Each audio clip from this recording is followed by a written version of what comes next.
Welcome to the Creators Journal podcast, where we discuss creativity and mindsets that lead to fulfilling and productive lives.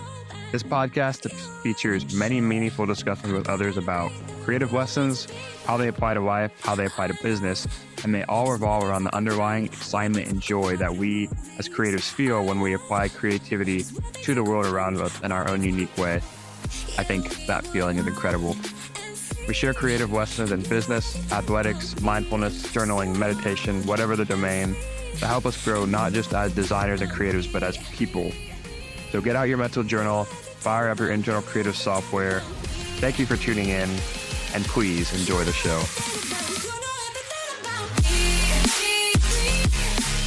What's going on, ladies and gentlemen? Welcome back to the Creative Journal podcast. I'm super excited to have you this week. If you guys have ever wondered what the actual advantages of being online are, whether you're a creator, whether you're a business owner, being online has a ton of advantages. And I know I can sound like a salesman here because I sell websites, but I am by no means a hypocrite here. I join a weekly panel of web professionals every week, where twice I've been put on a hot seat in front of 40 or more people, where I go through the pages of my website and I talk about the things that I want to improve, the certain design elements of the nav bar, the header, the intro, the footage, basically everything that goes into creating a customer experience that I want for the people that need design that land on my website. So I would say I have a pretty good finger on the pulse of why websites are effective and why good design can help translate to a good business. And that's why I believe investing in a website is worth the initial investment. And here's why. So there's four main reasons I've broken them down into. So we're going to be talking about why businesses need websites. Objectively, businesses need websites because it is a form of marketing that cannot be replicated anywhere else. And it comes down to four main reasons. Those are control over your content, over your marketing, credibility, freedom to customize your interactions and tell your brand story in your own unique way, and trust. How you connect with your audience and your potential customers, the people you want to work with. It comes down to those four things. So let's break them down one by one. Businesses nowadays need websites because it offers control. The website, businesses have full control of their branding, design, their content, and their presentation.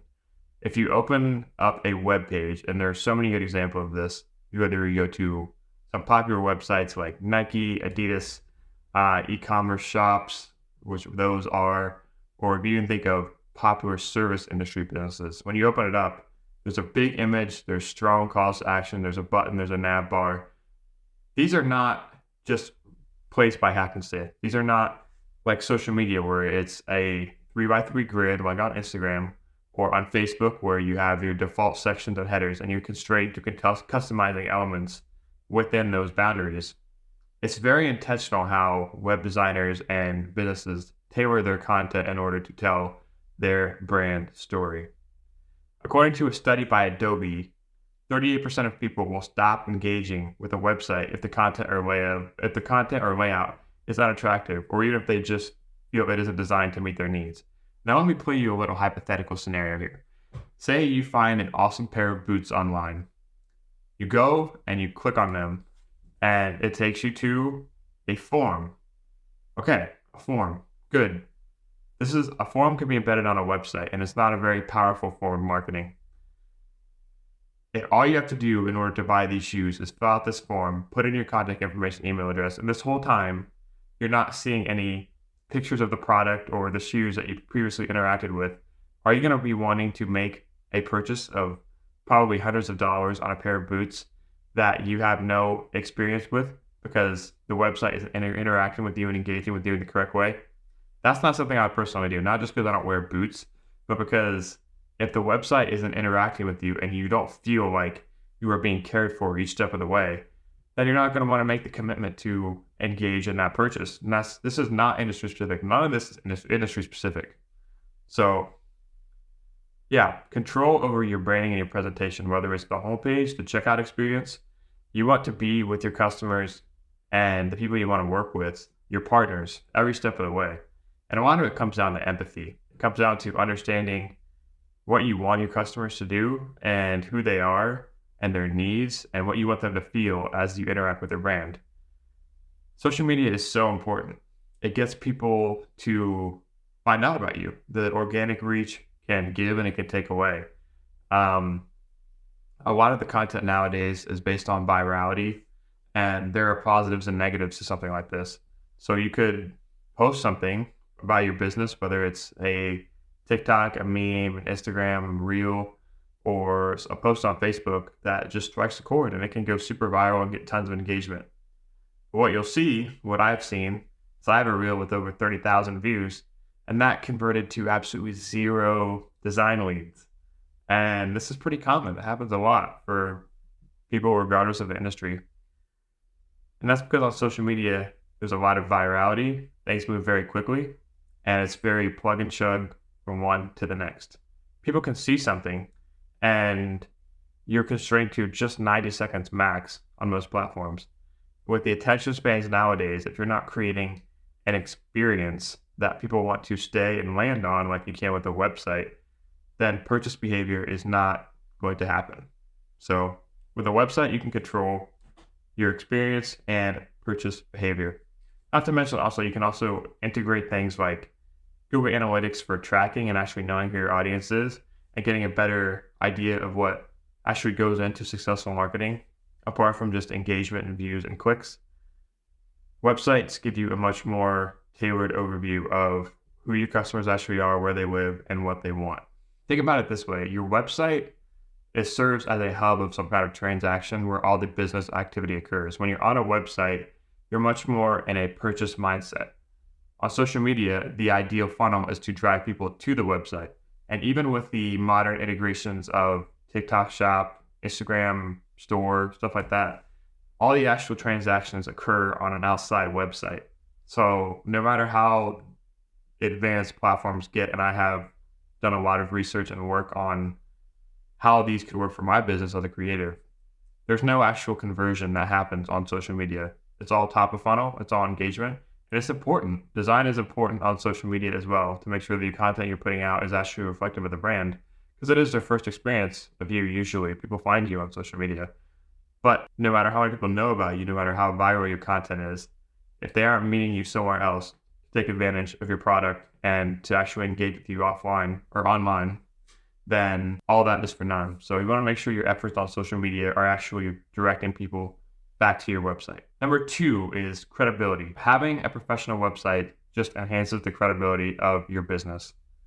According to a study by VeriSign, 84% of customers believe that having a website makes a business more credible than just a social media page. And that's pretty incredible. I don't know if it's actually that high, but if it is, then it just proves that you need to be online in some capacity.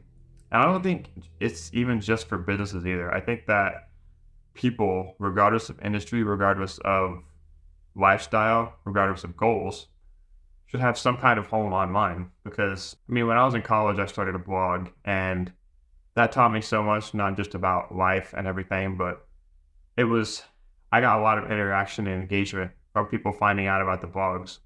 And they're evergreen as well. So once you publish something on a blog, it's much more likely that people will find it years later versus a social media post. So if you publish a TikTok, 5 years later, the odds of someone seeing it are very zero.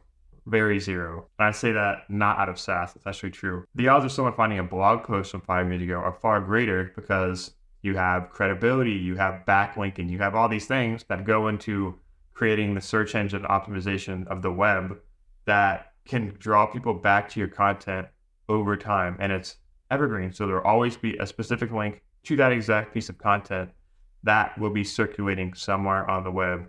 It can gain traction, gain credibility, and it can always come back up and serve you for years and months later. James Clear, I'll tell the story quickly. James Clear had this story of when he went on NBC morning show to pitch his book. And it was because of a blog post. He literally, one of the editors at the show found his blog post from 5 years ago, from a long time ago, and tied it back to one of his articles, and he was able to bring up his book and pitch his new book launch from years later on the show that he used for the intro launch for all of his marketing for Atomic Habits, ended up selling millions and millions of copies. So stuff like that, it just doesn't happen with social media.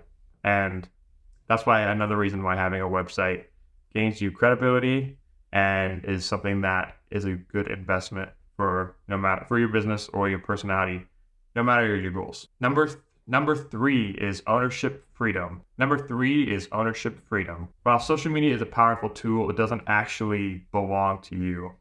You're limited by the rules, the regulations, and the platform of that in which you're on. So, for example, TikTok has a grid, Instagram has a grid, Facebook has a grid, and I love grids. I'm a web designer. I use grids all the time, but not all the time. You know what I mean?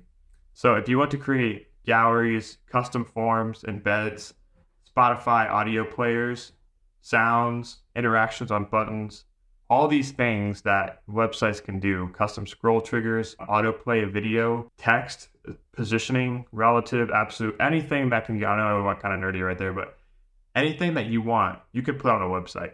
And if you have a partner that can make that happen, then your website is going to be something that creates a custom and tailored brand experience, as opposed to a social media page, which is just a 3x3 grid where you can't get an accurate representation of what the brand is.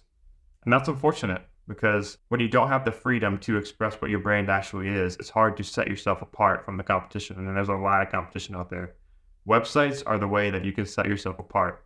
When a business has a really good website, when a brand has a really good website that's reflective of who they truly are, you can get creative, you can get fancy with these elements that allow you to tell your brand story in a way that social media does not allow. And the final aspect, number 4, is trust. And this might be the most important one. Personal websites exude a sense of trust because of the way they showcase the business's credentials, expertise, and more. This is what they call social proof. So in the book, The Art of Thinking Clearly by Ralph Davelli, social proof is one of the most common and most human emotions that we feel, the drive to fit in, to be like other people. So if you see a well-designed web page that has social proof, and it builds trust with you because you don't want to be the odd one out, meaning if you have seen with your own 2 eyes that other people have engaged with this brand and with your brand, and that they have done business with you in the past and they are engaging with your content, they want to be like you. And they want to engage with you because other people have. And by virtue of the fact that other people have, then you are in good company. So, and this is the same reason why social media pages with lots of followers and lots of interactions and engagement have social proof, because other people have taken the bait and other people have engaged before. So the natural primal urge in us is to be like others and engage with it as well. There's no limit to the amount of things that you can share on your website. This guy goes back to the flexibility piece we were talking about earlier. Testimonials, past work, social proof, collaborations, brand history, timeline, all these custom elements that tell your brand story, build that trust with your audience, and it can't be done on social media. The trust factor is what allows people to come and come back. Social media may be what gets them through the door, but it does not build trust. Social media is not a platform for building trust like a website can. Because a website is a very evergreen investment. Sure, I mean, it's always updating and changing, and your brand story is going to change over time too. But the website is important because it's what people are always going to come back to. When you outsource the appearance of your website and when you outsource the appearance of your marketing and your websites to the constraints of social media, then you're technically at the whims of whatever the algorithm is going to suggest. Say Zuckerberg wants to push more political agenda, which I will say has happened before, but I mean, the possibility of that happening is not zero. And you can be at the detriment of that. That can be bad news for your business. And it's not something that's going to happen on a very linear search platform like Google or anything else that hasn't changed in years and years. So there's something to be said about consistency and adapting with the trends, but it's also acknowledging what's possible and hedging against the risk that you don't want to expose yourself to in business. So yeah, wrapping up, those are the 4 main reasons, regardless of your industry, that websites are important. And like I said, I know. So yeah, there we have it, ladies and gentlemen. The 4 main reasons that you need a website, regardless of your industry, your personality, or your goals. Morgan Housel wrote a book called Same as Ever, talks about investing philosophy and how trends always change, but your habits and your principles and your beliefs should not. While all these new social media platforms come up and change constantly, almost at the speed that we can't even keep up, having a website helps you hedge against those and stay true to your principles of what you want your brand story to be. So these four factors, credibility, control, freedom, and trust, are the reasons that you need to have some sort of presence online to make your brand voice heard. If you're interested in getting online, building some kind of a website, building a landing page, a personal portfolio, a blog, e-commerce, selling your brand story, and getting your story out there, you can book a time to chat at the links listed below in the show notes, or you can head over to my website. Totally free consultation. Like I said, I know the benefits of getting online, and I can help you do that even if I'm not the partner for you. So thank you guys for listening to this episode of the Creative Journal podcast. Please leave a like, review, and a rating on whatever platform in which you're listening. That does a ton for the show, and I'm stoked to bring you guys more awesome, free, and engaging content as we move forward. Thank you for your time today. Stay creative, and God bless.